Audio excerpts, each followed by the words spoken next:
Do you want to move?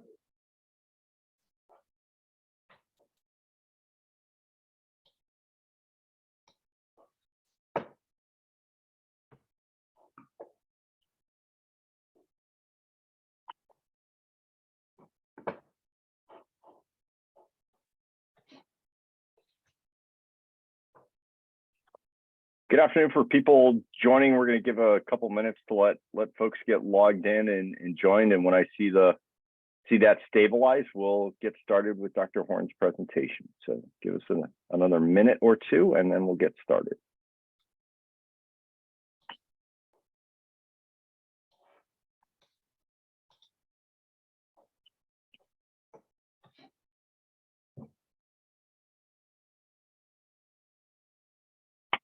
Okay, it looks like what we have is what we have, so we'll get started. Good afternoon, my name is John Oates. I'm the president and CEO of the International Public Safety Data Institute, and I'm happy on behalf of the Science Alliance and Nerdstock 2023 to bring you this webinar this afternoon as we continue to take the stories from early research in the fire service and bring them to an audience that perhaps didn't have access to this material back when it was first generated, or wonders to a certain degree, why do we do it that way? How did this come to be the thing or the knowledge base or the information that we have in the fire service? As a way of a bit of background, over the past year, a handful of people had the idea to put together the original funded researchers from the Assistance to Firefighters Grant Fire Prevention and Safety Program that funds research projects on behalf of the America's Fire Service,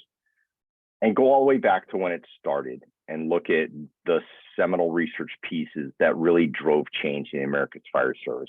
And we've started picking away at those presentations, and they all came to Florida in January 2023 and had the opportunity in a full day session to describe that work. So in an effort to bring that to folks that didn't have the opportunity to come to Florida, broke it up in the direction of our boss, Sarah Janke, to break it up into digestible pieces so we can do these webinars so people can have an understanding of where the research came from, who did it, and what the aims were and the goals that translated to how fire service changed in 2023 and beyond. So today's presenter is Dr. Gavin Horn from UL's FSRI and the Illinois Fire Services Institute, that's going to talk about the intersections between researchers across disciplines. So with that, Dr. Horn, I'll pass it off to you and you can start your presentation. All right. Thank you, sir. Well, it's a pleasure to have the opportunity to present this to the broader Nerdstock world. It was a great gathering down in Florida earlier this year, where it was really nice to reminisce about the history of the Fire Prevention Safety Grants Program and where many of us came from over 15, 16 years ago until where we are right now. And as many of you know, the Fire Prevention Safety Grants often looks at studies in two different groups of technology projects and what are often referred to as clinical projects.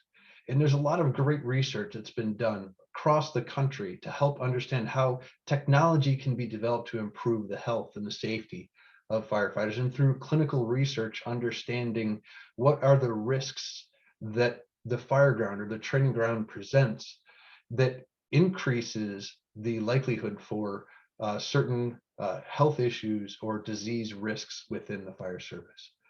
I've been very fortunate throughout my career, starting in 2004 at the Illinois Fire Service Institute Research Program, to have worked in two incredible organizations that have been heavily involved in fire prevention safety grants from the very beginning, as well as my current position with UL's Fire Safety Research Institute, where we've focused on both technology and clinical research projects, and importantly, started to think about some of the intersections between each of those. So one of the few places where funding is even available to study these sorts of things.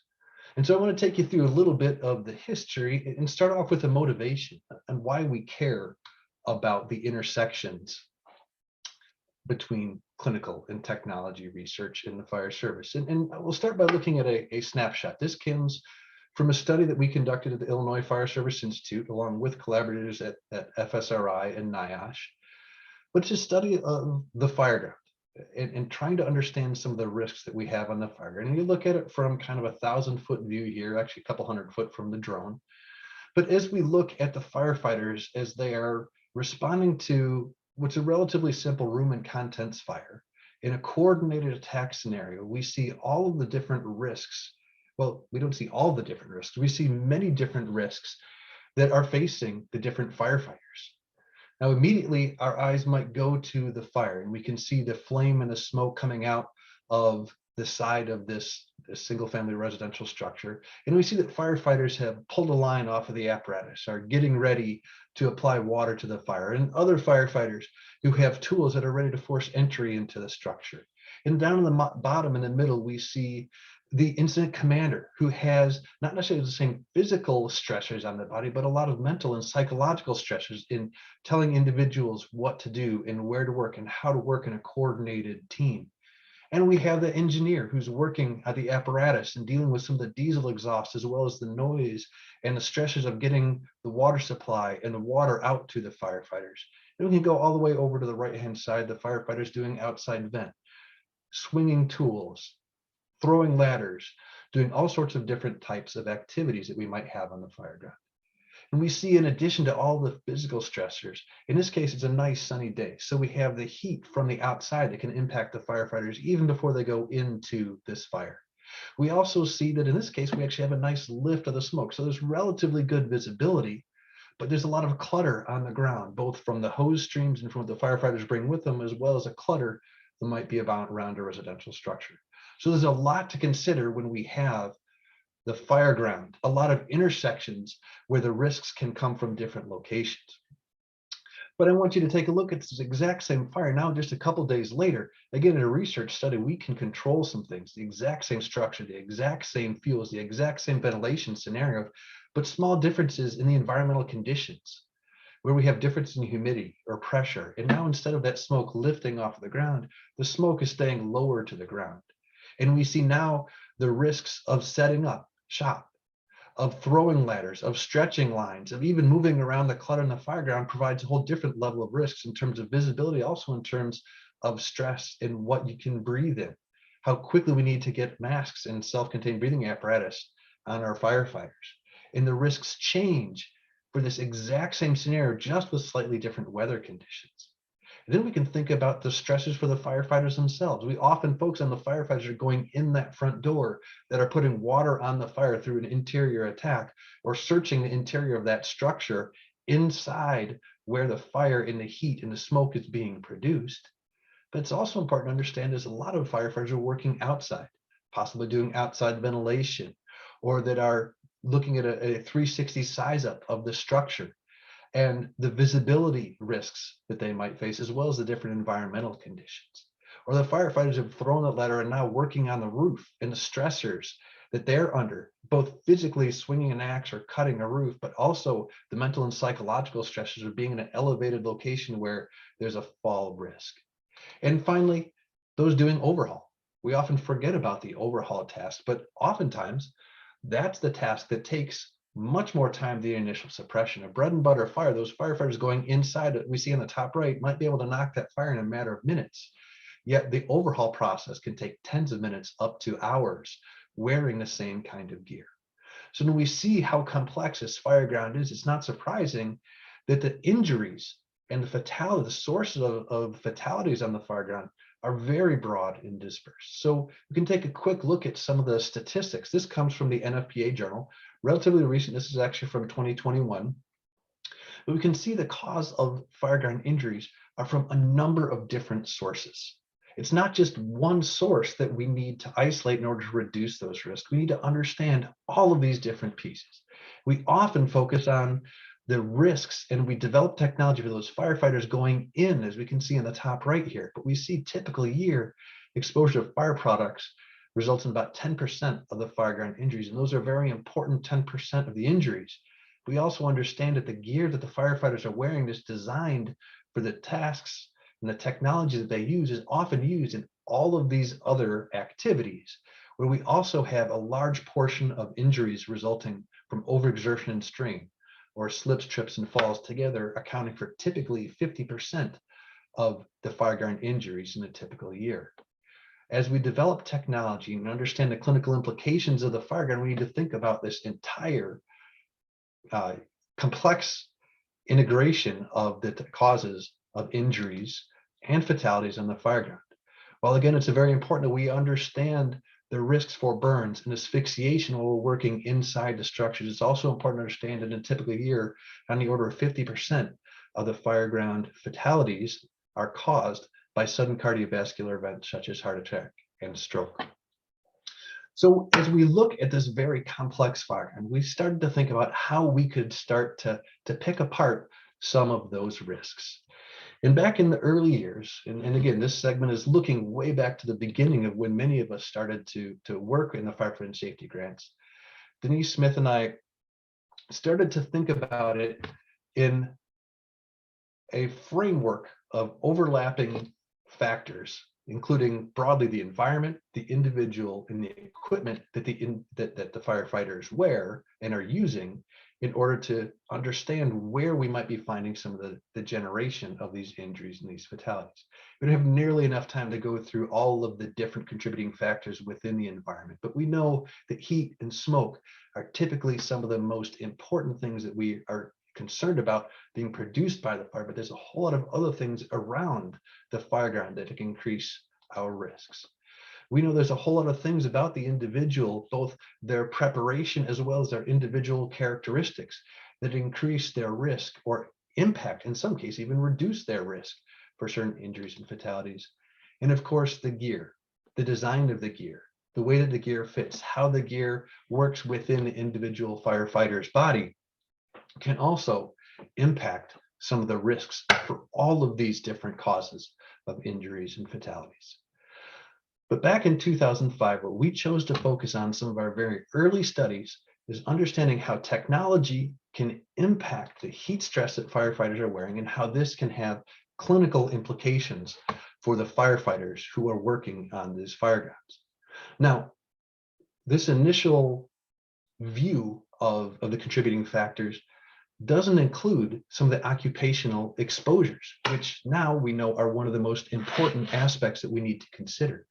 But back in 2005, occupational exposures weren't really focused on what we think about right now in terms of potential risk for occupational cancers. Exposure to this point, we're really focusing on CBRN, chemical, biological, radiological, and nuclear risks. When we thought about smoke, as you can see in the environment here, this was more around how does the smoke impact the visibility for the firefighters are working on here. Flash forward to roughly a decade after when the Fire Prevention Safety Grant Program came on, where we really started to hone in on some of the occupational exposure concerns in the fireground. But our first focus in FY 2006, the first grant that we received at the Illinois Fire Service Institute, was looking at the intersections of personal protective equipment design on slips, trips, and falls and overexertion strain injuries leading to sudden cardiovascular events. And you can see a couple of pictures, snapshots of the PPE design, some of the technology that is being designed for the fire service and how it impacts the way that the firefighters wear the gear. On the left, relatively bulky, large, and heavily insulated PPE versus bunker gear that was designed to be as maneuverable as possible, as breathable as possible. In fact, we even incorporated an air recirculation system. This came from some of the CBRN technologies at the time to try to get some air recirculation within the gear itself. And the study design allowed us in an integrated fashion to look at balance in gait, how the biomechanics of wearing the gear impacted risk for slips, trips, and falls through the understanding of balance in gait before and after wearing SCBA and PPE, before and after firefighting activities. We also took blood samples, physiological data, and psychological questionnaires, both before and after simulating firefighting activities, and understood how this change in the gear from the current design of the time to some that would be as limited stress, at least from a heat stress perspective, as we could possibly design at the time. And what we found was the firefighting activity itself, not surprising, caused a dramatic increase in the core temperature, in the cardiovascular strain of the firefighters, and wearing personal protective equipment and the stress of firefighting also impacted the ability to cross obstacles and dynamic and functional balance on the fire ground. But this PPE design intervention had relatively limited impact on either one of those, though it did have some very interesting impacts on the biomechanical movements of the firefighters.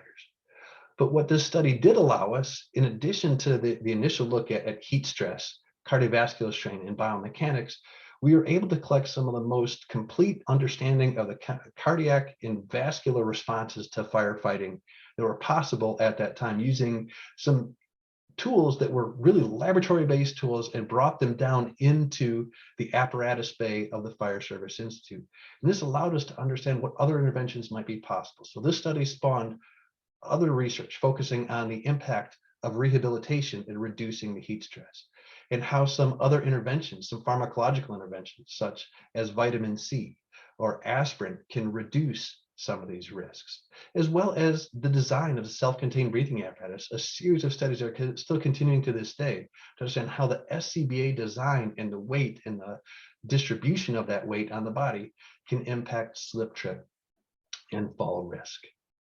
So this study was one of the foundational ones within the IFSI cardiovascular research study, but it also allowed us to really get a good handle on how to characterize the cardiovascular system in a way that had never been done before. So through a series of research studies, we were able to really start to pick away at understanding the cardiovascular and heat stress impacts of firefighting and personal protective equipment. But one of the important limitations of the studies, and all of the studies that really had been done across the United States at this point, is that most of them required the work to be done in a training facility, such as you saw there, where we had control over the environment. We could use pellet and straw type of fuels, and all these activities would be done in a relatively short area. But as you saw earlier, a lot of times things like climbing stairs or advancing a hose or searching a structure or doing chopping are done in completely different firefighters that are working on the fire ground. We didn't have the ability to look at those individually when we were doing this type of work in a training environment. So that's where we moved on to a study that was funded in FY 2013, where some of the work that we had been doing to understand the cardiovascular strain of firefighting was brought together with the work at UL's Fire Safety Research Institute, was really understanding and gathering more information and a deeper, detailed knowledge of the fire dynamics inside a single family structure, as well as the work at the National Institute for Occupational Safety and Health, where they started to look at the chemical exposures. And we brought those together in a single study, where this structure you can see right here, we show the very beginning, which had been studied many years inside the lab at Northbrook and UL's large fire lab, to our training ground at the Illinois Fire Service Institute, along with the folks at NIOSH, to be able to really look at the intersections in fireground operations. So I want to very quickly show this video as we wrap up here. And you can see the difference in the fireground operations when we have individuals who are doing specific tasks, the different stressors on those bodies as the firefighters are chopping or advancing a line into the structure. We're also able to look at the difference in the tactics that are used, where the firefighter on the nozzle is going in for an interior attack, applying water from the inside of that structure, as you can see here, compared to an attack which puts water on from the outside before transitioning into the interior. So an initial exterior attack to the interior. These are not possible to be able to study the impact of different activities, of the overhaul, of the outside vent, until we could bring together the intersections between these firefighters. And those firefighters then could go to the lab immediately adjacent to that structure.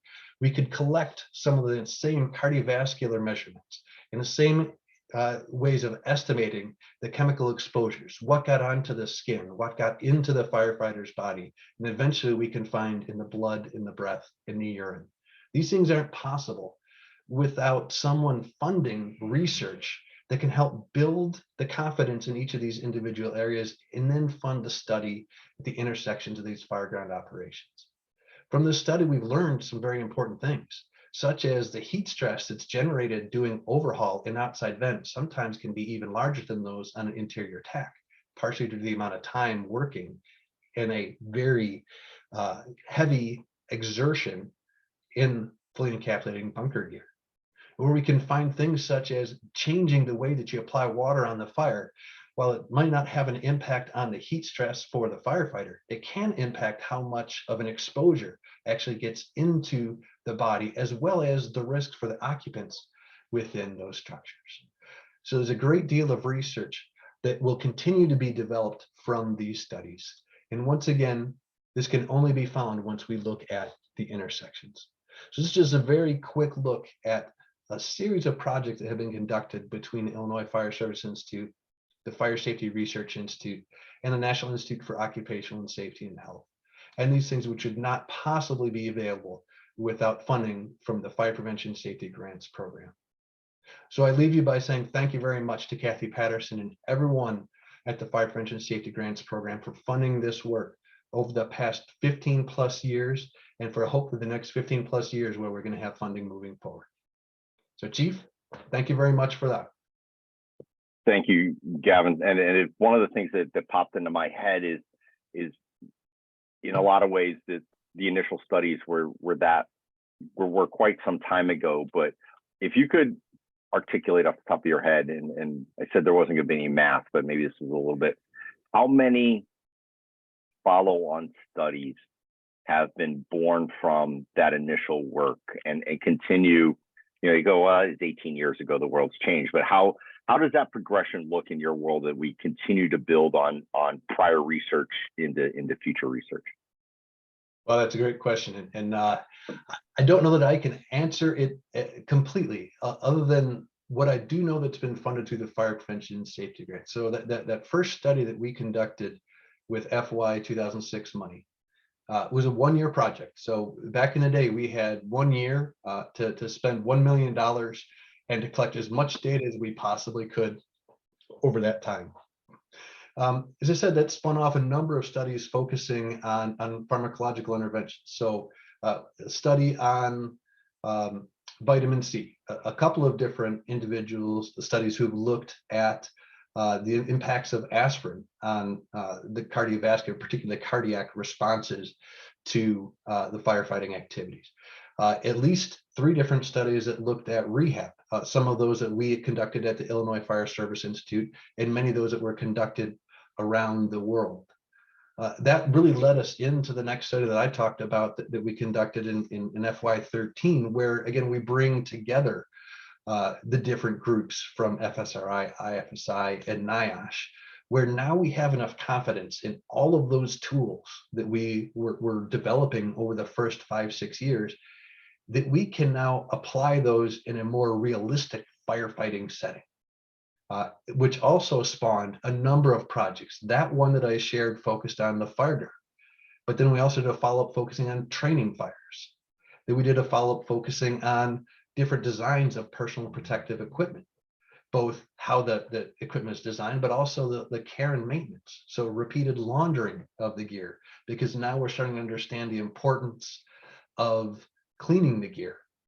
So I would say there's been at least 10 different projects that were at least informed in some way that helped to develop some of the concepts from other projects that were moving forward from that point. But it's hard to tell completely what those numbers are. And I would offer that I think you're being modest and underestimating, because I think that these have I think your studies have had children, and your children have children, and there's a lot of seeds that have been planted around the fire service that have headed in really positive directions to aid us in the science of figuring out how to fight fires in the 2023 environment. One other question in a completely different way before we open it up to attendees. And attendees, if you have questions, start thinking about that and raise your hand if you would like to ask. But one of the interesting studies that caught my attention that you worked on quantified exposure to products of combustion on the fire ground. And I think a lot of people were surprised when the results of the study showed that some roles and functions on the fire ground that we would typically not think as dirty as the person on the nozzle pushing down the hallway had as much, if not more, exposure than perhaps some of those traditional fire ground roles. Have there been other things that in the course of your research that you get to the end of this study, you collect all the data, you do all the science, you do all the work, and kind of have that moment where it went in a direction that wasn't quite what you set out to think about or study? Yeah, boy, we need to have a couple of hours for those things that we Sorry. This is how it's going to come out, and that's the interesting part of research, right? You develop a hypothesis and you test that hypothesis, and lo and behold, it's not what you thought it was going to be. So I think you mentioned one of those really important ones. Another one I'd say for us from the fireground study, the second one that I shared, was the increase in core temperature that we found for those firefighters doing overhaul compared to those that were on interior attack. So we had firefighters that are on the nozzle, and in all of these, we had firefighters that were ingesting a core temperature capsule, so we could get the best measurement of internal core temperature we possibly could. And up to that point, we'd largely focused on the individuals that were inside, because we know that environmentally speaking, they're working in by far the hottest temperatures. It wouldn't be possible to work in those environments without the bunker gear that the firefighters wear. Right? So immediately, most of our initial thoughts went to that's where the highest thermal risk was going to be. As it turned out, we had a larger increase in core temperature for those firefighters doing overhaul, as well as some of those that were doing outside vent. And in this case, we had them climbing ladders, chopping on the roof, so they didn't have a saw, they were using hand tools for those sorts of activities. But they were wearing the same bunker gear, which does a very good job of protecting us from the environmental conditions, right? The gear does a great job of mitigating some of the thermal risk, some of the burn injury risk, but it also doesn't let all that metabolic heat generation escape. So therefore, we were seeing some cases where we're having higher increases in temperature and core temperature doing the overhaul. And so as we start thinking about firefighters, some of the two bottle rules. Can a firefighter, they're on the nozzle, well, they've only gone through one cylinder, they go back in and do an overhaul. What can we do to possibly send those individuals off to rehab, where they can also now begin to start some of the cleaning and some of the hygiene work we can do on the fire ground, and bring in different individuals for the overhaul, understanding the stressors on the body. So when we understand this, then we can start to put some controls into place that can help reduce some of the risks for those who are working across the different roles on the fire ground. That's outstanding. Thank you. So we'll take a minute here and turn it to our attendees. Anyone from the attendee group? I'm pretty compact, but we appreciate you being here. Do any of you have a question that you'd like to direct to Dr. Horn? If you do, please raise your hand. We'll take you off mute and you can ask your question. Apparently everybody's being shy today.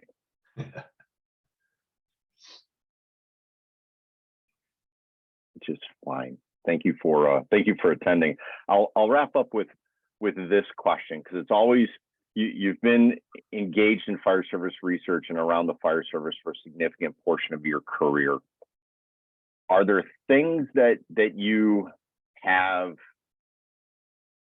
learned, researched, discovered now that are completely opposite or controvert things that you knew, felt, or believed, or the fire service believed when you first got into doing fire service work, that completely flip the script around and go like, that's not even close to being accurate anymore? Yeah, again, another thing that could last an entire day, but I think we understand so much more. Fire dynamics is one of those pieces, right? That we thought we understood certain things about ventilation of a structure and how that might impact the conditions on the inside. One of the things that I was taught early in my career, as we're going through academy, is never to put water on from the outside because of the risks for steam burning occupants inside the structure. And the fire prevention safety grants allowed us to we actually worked with pigskin samples to understand what is the risk for burns for occupants inside that structure. And so it's completely flipped on the ear that you can create some of those risks, but we also know how you can't by using proper nozzle application. I would say understanding the risk. We always, when I first started, we were really focused on the firefighter on the inside of that structure as the person at the highest risk. We never really thought much about the other roles and responsibilities on the fire ground. And now we're understanding, depending on where you're at, depending on what your role is and what your location is, you might be at a higher risk than some of the others. And I'd say the other thing, we also didn't understand the risks in training fires as well as we do now. We often thought about smoke and fire from training fires. Well, it's just pallets and straw. It's a bonfire. Well, we don't have bonfires inside structures. And what we're understanding now is some of the exposures that we can get from those training fires can be just as important as those you get from a structure fire environment. And none of this is possible until we start to measure these things and start to understand them and break them down using first principles or science that, whether it's a discipline of physics or chemistry or others that can help us to really understand those measurements and understand their risks. So I'd say for me, we're in a very different position in a multitude of ways from when I first started in the fire service 16, 17 years ago.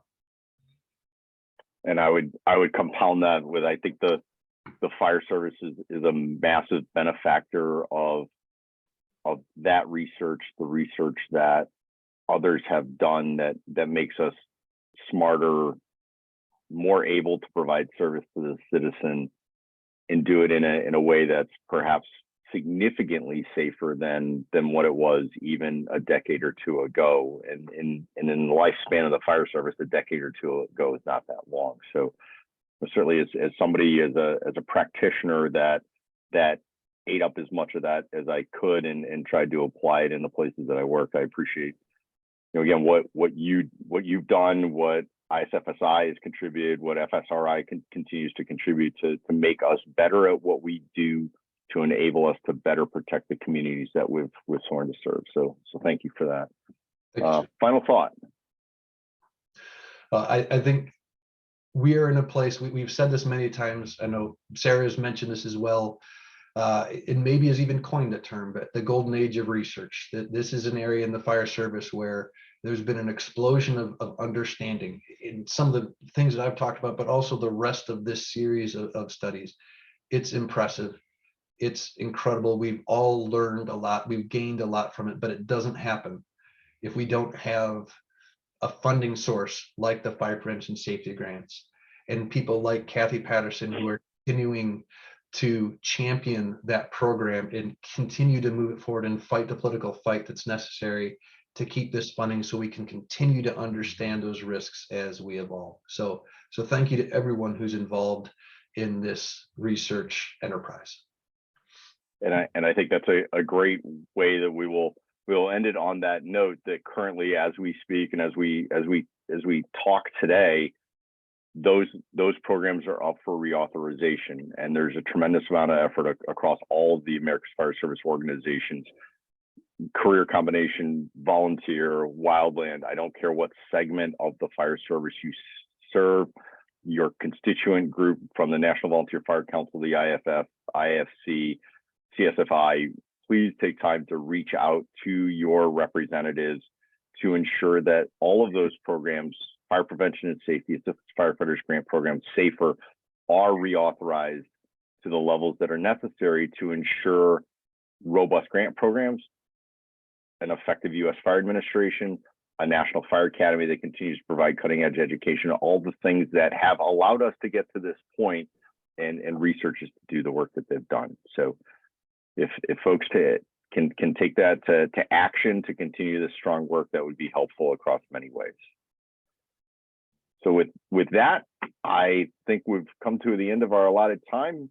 Attendees, appreciate you attending the conversation this afternoon, and please stay tuned to the Science Alliance social media channels for the next issue of Nerdstock 2023 in the virtual environment. So thank you for that. Have a great rest of your afternoon. Thank you.